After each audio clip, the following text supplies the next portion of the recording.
Welcome back, everybody. This is Eric here with Iraq Veteran 8888. Today we've got an awesome video for you. We're going to be doing a surplus video. A lot of guys have been asking for more surplus guns, more mil-surps. So your wish is my command.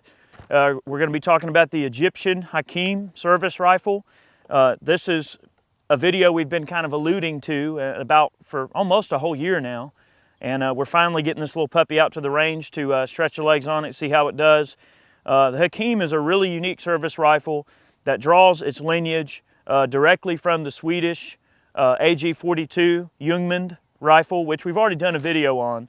The Swedish Ljungman, and that's actually a very viewed video of ours. People really love the 6.5x55 battle rifle concept, but the Swedish Ljungman was a really, really awesome gun and one of the first direct gas impingement guns ever made for military service or otherwise. Very, very early type of direct gas impingement rifle, and a very unique system that this type of rifle functions off of. So Egypt was basically, they were getting a little bit fed up with their FN-49s. Not that they're a bad gun by any stretch of the imagination, but around the early 50s, they approached Sweden about building them a rifle, and the Swedes answered with the Hakim. They had stockpiles of 8mm Mauser ammo already laying around, of various status of disrepair and power levels and age. And so due to the wide variety of different ammunition they had laying around Egypt as a country, they had to develop this gun with an adjustable gas system, which is located right here. It uses a funky little special key that is a special tool for adjusting the gas system. That way, if you have a wide variety of different ammunition, you can adjust the gas system for that type of ammunition. The gun weighs 10 pounds. It is a gas-operated, direct gas impingement, semi-automatic, stripper clip-fed rifle. All right, so you can take a standard Mauser stripper clip, and I'll show you how to load the gun because there is a unique loading procedure for this rifle, or you will bust your thumb into oblivion. I'm not kidding. You think Garand thumb is bad. You haven't gotten a busted thumb until you've got popped by a Hakim here. Another distinguishing characteristic of the gun is the integral muzzle brake that is built into the front of the rifle.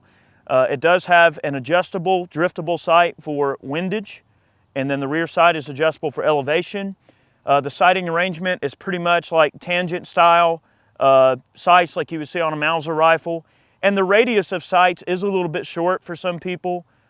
You know, you would think maybe they would have found a way to possibly mount the sights further back to get a longer sight radius, but it doesn't really seem to affect the accuracy of the guns, as you're about to see. These things shoot exceptionally well. And this gun was in service through around the late 60s. Egypt adopted the AK-47. Obviously, once the AK came along, it was kind of a deal breaker for a lot of these big battle rifles where people were wanting, the countries of the world were wanting to get into an intermediate rifle or intermediate cartridge. A soldier could carry more ammunition and things of that nature. So Egypt adopted the AK-47 around the early 60s. These guns were pretty much sold off as surplus, and a lot of them wound up in the United States and they were imported. They built about 70,000 of these guns. So there's definitely a lot more of these guns laying around than the Swedish counterpart, the 6.5x55 Ljungman. So for someone wanting to get into a gun of this type, the Hakims are usually going to be a little bit more affordable option over their Swedish counterparts. Now, these guns are built on Swedish machinery. So after Sweden got away from the AG-42 and got, down the line to their next rifle, they basically sold the machinery for building the rifle to the Egyptians, and the Egyptians made them on Swedish machinery. I would imagine, knowing a little bit about what I would know about this sort of thing, it would seem that I'm sure the Swedes went to Egypt and kind of taught them, like the technology and the engineering and a little bit of the gunsmithing prowess probably came along with the machinery, which is pretty common. Anytime a country sells off machinery, a good example are the SKSs that are the Sino-Soviets. You look at all the machinery that Russia provided to China to produce the early versions of the SKS that the Chinese were making. They too sent engineers from Russia to China to assist them in transitioning to building the rifle properly. So I would imagine that the Swedes had kind of an early favor in helping them build these guns and making sure they got their tooling set up right and everything like that. So they are built on Swedish machinery. It's a very odd mechanism, and if you're not careful, it can be a little bit daunting at first. So the magazine's a 10-shot box that's intended to be fed with stripper clips, but it is removable. So if you wanted to cap it off with individual rounds, you could do so. But the magazine is really intended to be locked into the gun all the time and then fed with stripper clips. So I'm going to demonstrate the loading procedure for the gun. Also, one thing I didn't mention, the relatively short length of pull of the stock compared to the Ljungman, these guns are going to have a little bit shorter length of pull because they were designed for more short statured people with maybe shorter arms. So they are going to have a slightly shorter length of pull. The gun weighs 10 pounds, and in combination with the muzzle brake, this gun purrs like a kitten. They don't kick hard at all. So to draw the carrier rearward, see, a lot of people see this shell deflector and they think, oh, I'm going to pull back and the bolt's going to move. Well, no, that's not how this gun works. The proper way, the safest way to load this gun and to use this gun is to always make sure it is on safe. Now, there's some other guns, like if you're shooting M1 Garand and you don't want to have the safety engaged, no harm, no foul, you're probably going to be all right. But on this gun, it will physically harm you if you do not engage the safety every time you load the gun. To load the gun, these little ears right here on the dust cover, push it forward, okay? It'll lock into the bolt. You can see the bolt is captured in this dust cover now. So let's say that I didn't want to let the bolt slam home and I wanted to just lower the bolt manually. Well, what I would do is return this to the front, put my thumb right here on this little stripper clip notch, press this, and let it decompress, let the springs decompress. Now, I'm going to demonstrate once here. If you don't have the safety engaged, all right, so right here the gun is on fire, the safety's located right here in the rear, and I pull this back, that bolt is going to slam. There is a groove that is actually cut into the rear of the safety that has a dish in it. And all it does is when the gun is in fire and I pull this dust cover back, all it does is hit this little tab right here, which unlocks the dust cover and releases it from the bolt. So with the safety engaged, again, I'm going to demonstrate it one more time. All right, with the safety engaged, forward, back until it stops. Insert the magazine, which in a military situation, the magazine's going to stay locked inside of the gun. You take your ammunition, okay? Now this is loaded on Romanian Mauser stripper clips. Not all stripper clips will work with this gun. I find that it has to be one of the skinnier types of clips in order to work. There is a groove that is cut onto this stripper clip guide. All right, so the dust cover has a shell deflector and a stripper clip notch. In order to load this gun, I'm going to lay the stripper clip into the notch all the way to the rear. That is there as a guide. Okay, you see that it has a groove that's cut into it to allow the clip to rotate down into the stripper clip notch. With some practice, you can do this pretty quick, but with the safety engaged, into the stripper clip notch, drop it in, okay? All right, and it'll lock in place. All right, first stripper clip's in. We'll remove it manually. It holds 10 shots, which means I need 2 stripper clips. Second stripper clip, rock it in, just like this. All right, you guys get the idea. Okay, second stripper clip is inserted. The magazine is full of ammunition. The stripper clip's still in place. Instead of removing the stripper clip manually, what you do is you then engage the rifle to the fire position, grab the shell deflector, push the carrier forward just a little bit, give it a bump to the rear. All right, it chambered the first round, and in theory, it usually will bump this stripper clip up out of the way, but it'll move like that, and then the first shot, it'll just kick it up off out of the way, okay? Then the rifle is placed back on safe until you're ready to shoot again. Now, we're gonna shoot the gun, but I'll show you a couple of other little hacks that you can do as well. In terms of like clearing the chamber, this is a really safe gun to be able to clear the chamber easily and know exactly what's going on. I'll demonstrate that in a moment. But we are going to shoot the gun. Now the ammunition that we're using is a Yugo M75 sniper ammo. This is very, very good ammunition. I want to say it's 196 grain ammo, and boy, this stuff is killer. So we're going to take a few shots here. Chad is going to spot. I'm going to quit talking and shoot the gun, and I'll pull it apart a little bit later to show you an exploded view of some of the parts and components. It's a really neat gun. All right. All right, where are you going first? I'm just going to go for 100 and try to shoot that D28 right in the head. Okay. You got your sight adjusted? Yeah. Okay. I'm just going to go for the head. All right, spot her up.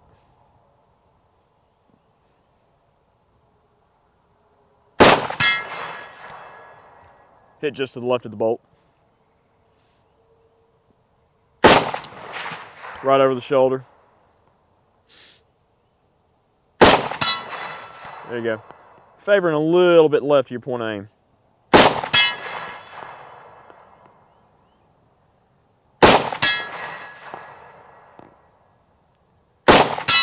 Man, what an accurate rifle.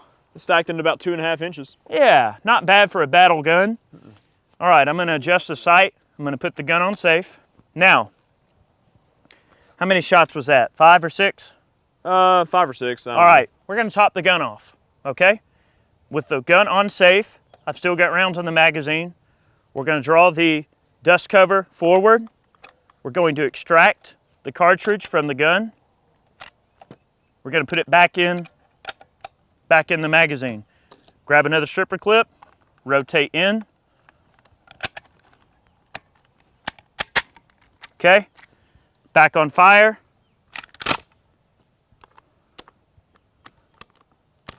All right, we should be good. Once you get a little bit of practice, it's not a big deal. All right, so I'm going to bring this sight up to 200 meters. And I'm going to go for a couple of those small gongs down there, Chad, the little black ones. Yeah, run it. On the left side there, see if I can hit them.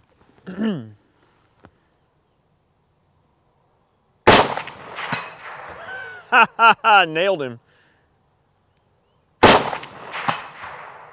I love when those things flip up over the top. I mean, guys, that's a quarter-size D28 at 200 yards with open sights. Man, these things are so accurate. I tell you what, how about what are those 6-inch plates down there? Yeah, those are 6. All right, how about a 6-inch plate on the right down there, Chad? Run it. Oh, just under it.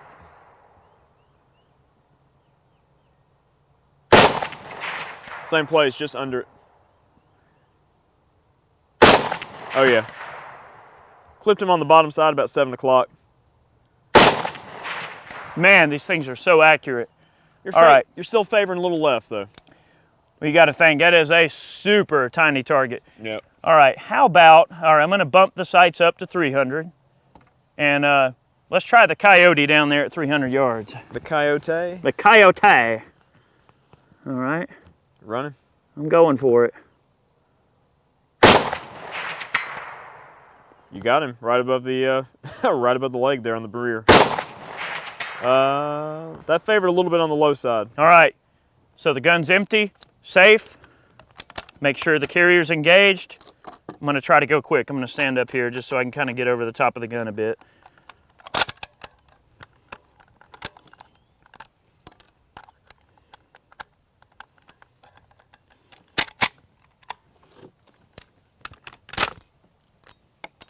Get it out of there. There you go, ready to shoot.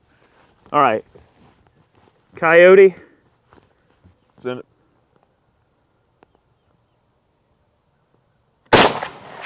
All right, you that bullet went right under his belly between his legs. So you're still favored a little bit on the low side. There you go. You're hitting the back legs. Just under and bring your point of aim up a little bit. You hit his tail. Stacked it into his tail again. Back leg. Right over the top of his butt. All right. All right, now that little half-size D28 that's above him, I'm gonna try that. And guys, this gun with this ammunition, 10-pound gun with that muzzle device on it like it is, that brake, it cuts a recoil. It does not kick hard at all. It's about like shooting almost like an AR, really. That's exactly what I was thinking. And another thing about this gun that's really cool is you're also getting a very smooth recoil impulse due to the direct gas impingement. There is a tube that physically goes back and ejects gas into the face of the carrier, and that's what functions the gun. It literally is direct gas impingement, which is awesome. Very early piece of gun technology that utilizes the direct gas impingement.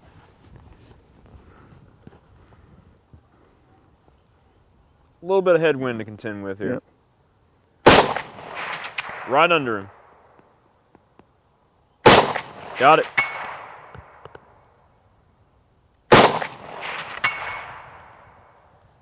Well, this is just too much fun. Safety. Now, if I didn't engage your safety, when I go to bump this carrier, if there's a round in there, that bolt is closing. So that's just something to consider. Make sure you're always applying the safety when you shoot one of these things.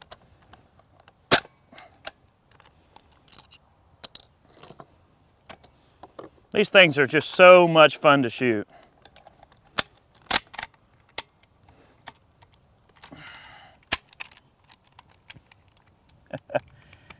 Let's see.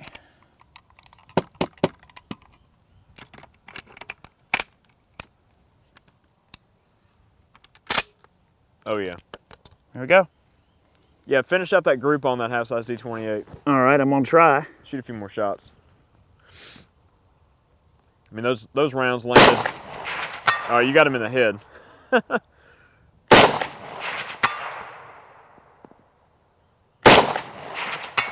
Favorite on the left edge.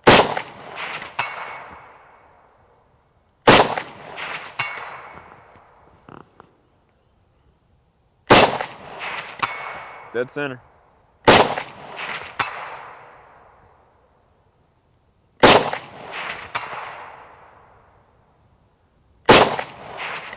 Just missed him on the left.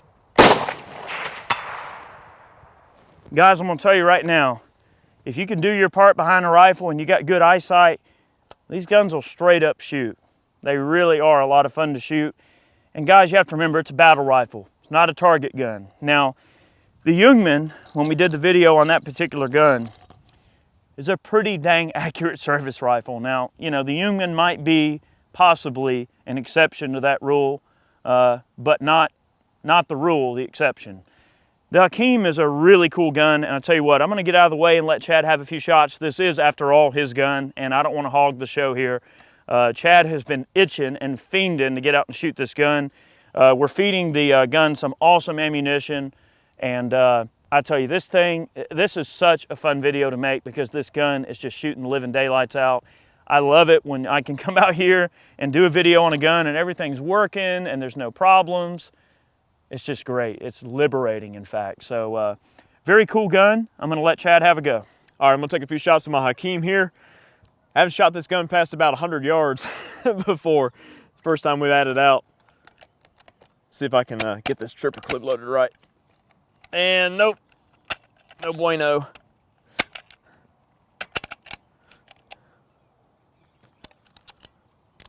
Thing does definitely take a little bit of finesse to get loaded and get a feel for. Oh yeah, there we go. All right, I'm just gonna go ahead and pull the clip out. And then let's see, fire. Oh yeah. All right, so I've got the sight set to 400 meters. Eric was using the 300 meter sight setting and found they had to aim a little bit high and obscure the target itself. So what I'm gonna do is I'm gonna set it to 400 meters here, and then I'm gonna give a bullseye hold on the target. Basically, here's the round. I'm gonna put the sights down here at the bottom, so it's a bullseye hold. The round should land right in the middle of the target. Eric's gonna spot for me, and we're just gonna see what this old girl will do. So far, she's been performing, man. I mean, what a wonderful, wonderful rifle. Oh man, I just can't get enough of this thing. All right, I'm just gonna go for 3 and see where I'm at on the big 22-inch round, Eric, and then I'm gonna go for some of the smaller targets. Yeah, go ahead. Alrighty. All right, hey. All right, I'm gonna send her. Yep.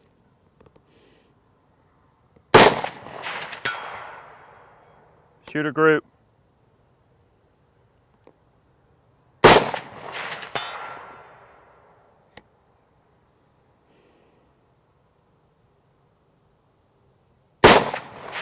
Right under the plate. Okay.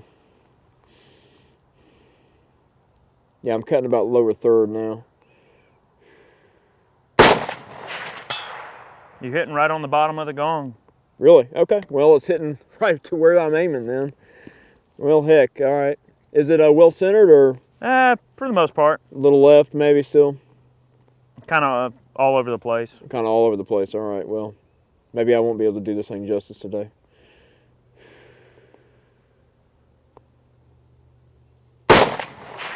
There you go. Do that again. Just under? Yeah, just under.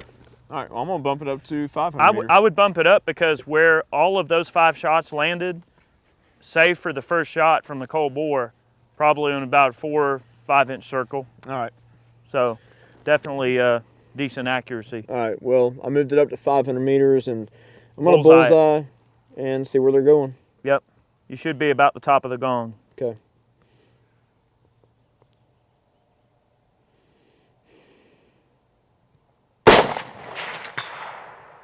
Yep. Keep going.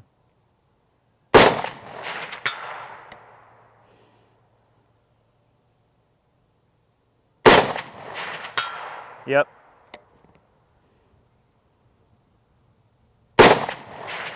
That went all the way at the bottom of the gong. Weird. Well, all right. All right, let's see. Well, those 3 shots landed into about a 5 inch circle. Okay, that's not bad. Yeah, not bad at all. All right. There we go. Get out of there. This thing's not bad to load once you get... Okay. Yeah, it's on safe. I didn't see the safety. I was like, oh, crap. No, I'm not getting that Hakim thumb now. Yeah, we were joking around early on when we were talking about doing this video. Ah, rats. Get in there. About taking a hot dog and just showing what might happen if you get Hakim thumb. But we don't have a hot dog here, and I'm not going to use my thumb. But you trust me, you don't want to see it, guys. No, it would be gruesome. Yeah, real quick, Ray was telling me a story one time. They had a bunch of Hakims in at Moss one time, and this guy didn't know how to manipulate the gun, and the dang bolt closed on his thumb, and he was standing there with the gun hanging from his thumb. Oh, no. I don't remember that story. Like, ah. Oh, my God. All right, so fire. Just cheat the dust cover and bolt forward just a little bit, let it go. Yeah. There it is. Easy peasy. Just get in the habit of putting that thing back on safe every time. All right, I'm going to try to shoot the 8-inch popper. Maybe, you know, aim small, miss small, whatever the case is. Yeah, go ahead. And then I might try the gopher. I don't know. Just aim at the bottom where it tapers down. You should hit it. Yep. Let's see. All right, I can barely see that little guy.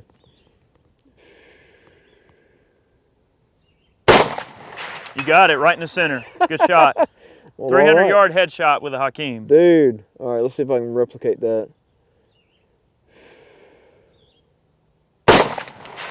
Good shot. Dude. They're an inch apart.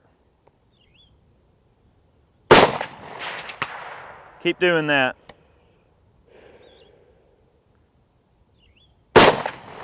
Now that one hit low. Weird. All the way at the bottom. It looks like it's throwing a flyer. Shoot again. Yep. Huh. Weird. Man, those 2 shots hit a little low, but you stacked 3 into about a damn 3-inch circle.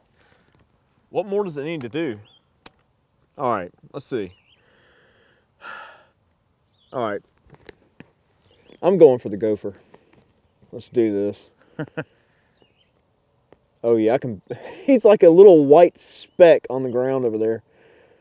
Oh man. All right. Come on, baby. Way low. Way low, huh? Yeah. Huh. All right.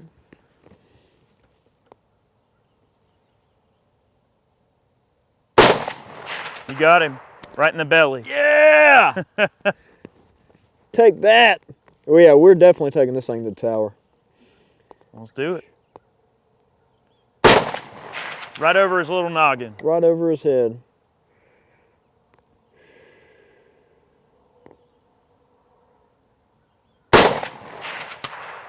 Right in the belly. Same spot as the first shot you hit him. Well, I am like impressed. Those shots are an inch apart.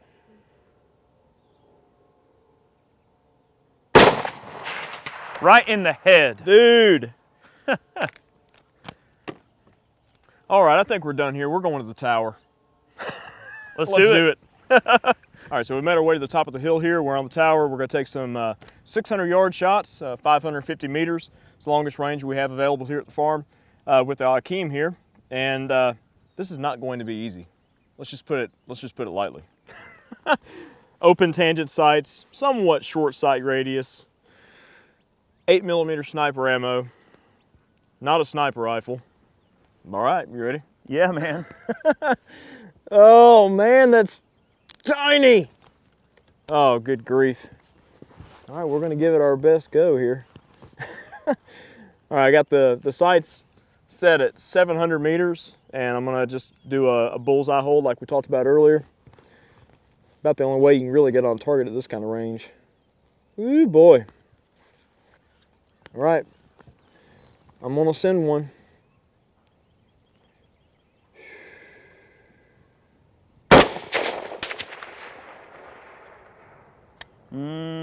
Any idea? Again? Boy, that wind, man.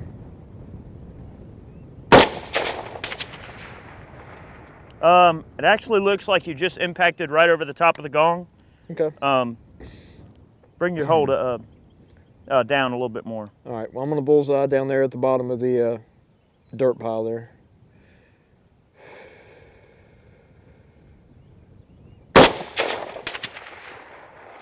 All right, you hit about 8 inches to the right and just slightly level with the bottom of the gong. Okay. You do have a crosswind. Yep, all right. I'm gonna hold for wind and give it a little bit more elevation. Same spot, but on the left side of the gong this time. Split the difference. Too much wind. That's a long way, man. Man, it is a big tick.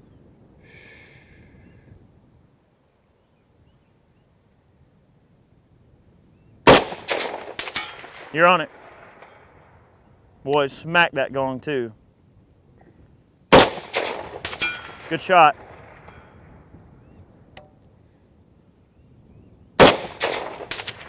Just under the gong, Chad. Okay. Those 3 shots triangulated into about a 10-inch circle. Not bad for Not open bad for sights. an old war horse. Oh, heck no.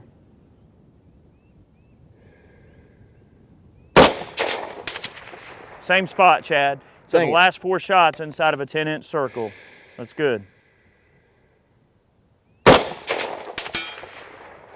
Good shot. That's within the 10-inch circle.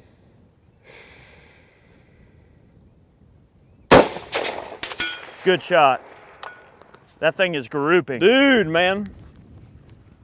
What a sweet shooter. Yeah. All right, oops, safe.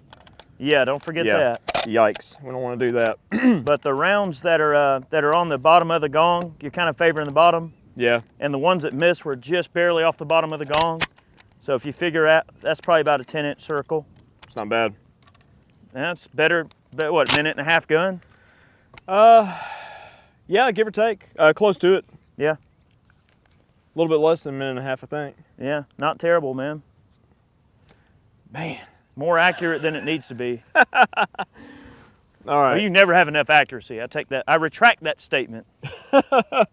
Man, I'm just so impressed with just the overall quality of this gun, just how it's been shooting, the accuracy, just how soft it shoots. Yep. I mean, like Eric mentioned, man, this thing just purrs like a kitten. It's like shooting an AR. I mean, with that muzzle brake on there. We need to revisit this video for 600 with the Ljungman. Oh, yeah. That's going to be fun. Talk about a gun that purrs like a kitten, man. Man, I don't know any other way to describe it. These things are just so much fun to shoot. God, Go ahead. Man, I want to take a shot at that 8-inch popper, but I can't even see the thing. It's tough to see, man. All right, you know what? All right, I got 10 shots. Well, let's leave the other 20 for you. I'm going to shoot that 8-inch plate. Do it. Screw it, whatever. You can do it.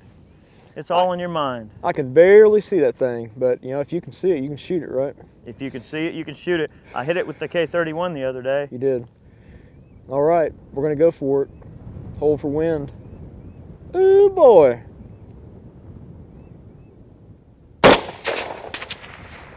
Right over the top. What? Get it out of here. Yep.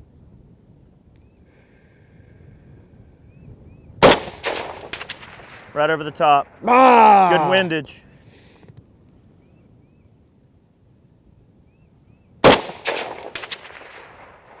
Right over the top, good windage. Ah, what? Those 3 shots, Chad, were probably in about a 6 or 8 inch circle of each other.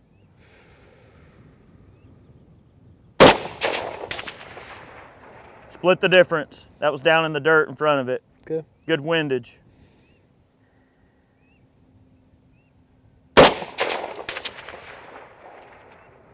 Right over the top. Dang, man. That is a hard little gover to hit. It is. But the fact that you're aiming at such a fine object, you're shooting a good group down there.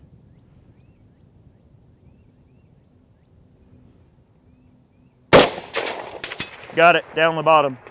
Good shot. You hit that like little 4-inch sliver down below it. It seems like I always hit that little piece. Yep. That's Aim not small, bad. miss small. Man, I'll take it.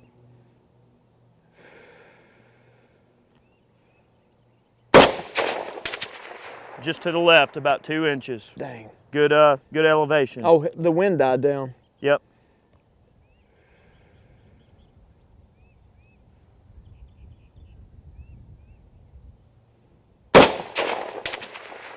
That was way down in the dirt in front of it. Man, barrel's heating up. I'm getting some mirage off the flash hider and stuff. Or the muzzle brake, I'm sorry. Maybe a shot or 2 left.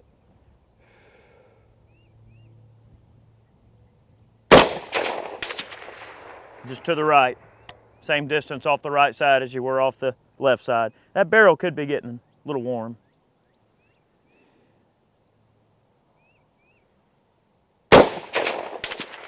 Down in the dirt in front of it. Man, I'll take it. All right. Can't really think of much better than launching some 8mm in at 600 yards. So let's do it. Wish me luck. Hopefully the milsurp gods are on my side today. Good luck. I'm gonna need it. All right. Oh, okay. What is that, a gnat on the end of the front sight post down there? Dude, man, no, that's a target. All right. Which one are you going wind for? Right in our face. I'm just to see, I'm gonna just bullseye it and go for it, and you just tell me where I'm at. You going for the black gong? Yeah. Okay. Yeah, that's not a bad group down there at all. No, it's not.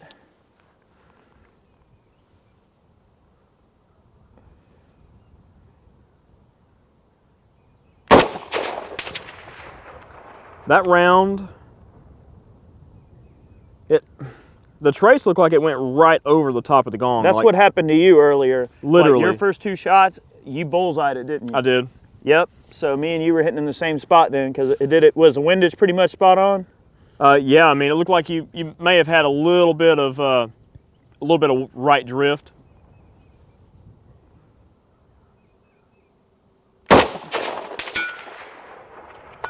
Dude, that was dead center.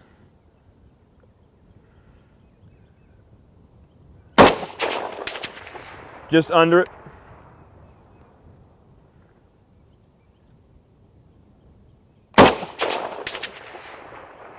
Wow, that round kind of went way low and slightly right. It was down in the dirt and grass transition there. Just under it again. All right, bring my hold up a bit.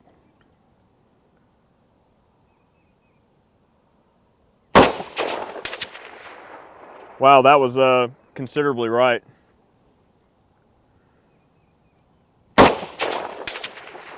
Same place, you're hitting just to the left of the 8-inch popper. That's strange.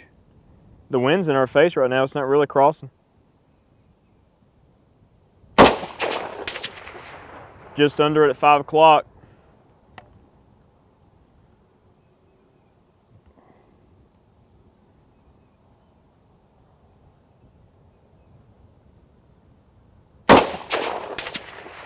Same place, just under it about 5 o'clock. Well, I'm keeping the same hold, just trying to... All the shots kind of land about the same area, though? Yeah, I mean, you're shooting about, I'd say about the same or maybe slightly larger group size than me, but it's kind of in between the 2 targets down there in the dirt. There you go. Huh. Odd. Not bad. It's very consistent. if this gun maybe had just a little bit better sights. Yeah, if they had like a tangent or a kind of a peep style sight, maybe integrated in that rear safety, Yeah. that'd be pretty awesome. It's definitely, I mean, dang man, for a battle rifle though, great.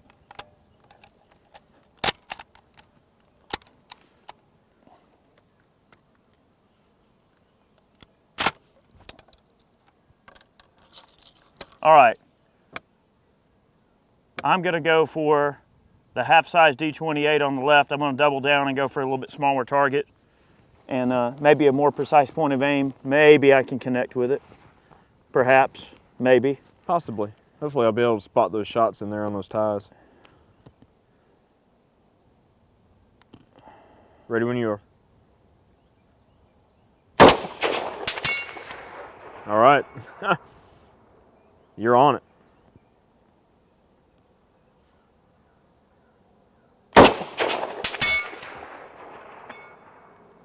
Boy, that was a solid hit.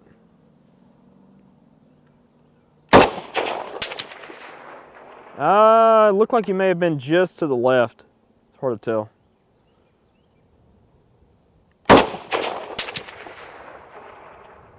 Couldn't see it.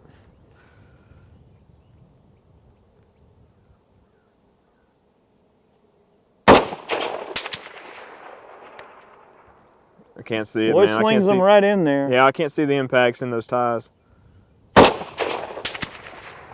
Oh, that hit down there by the coyote's butt. Yeah, I know. I saw that. It's like it's stringing low a little bit. All right, I'm going to go back to the other gong. And I'll tell you what, I'll try the 8-inch gong. I can barely see it. Let me see if I can connect with it once or twice or maybe once. Or and we definitely got a headwind for sure. Yeah.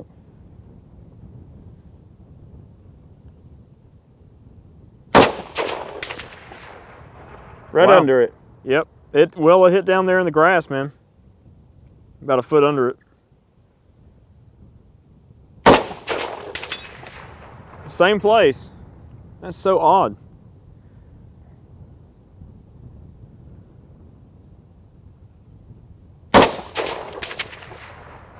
Like right over the top of it.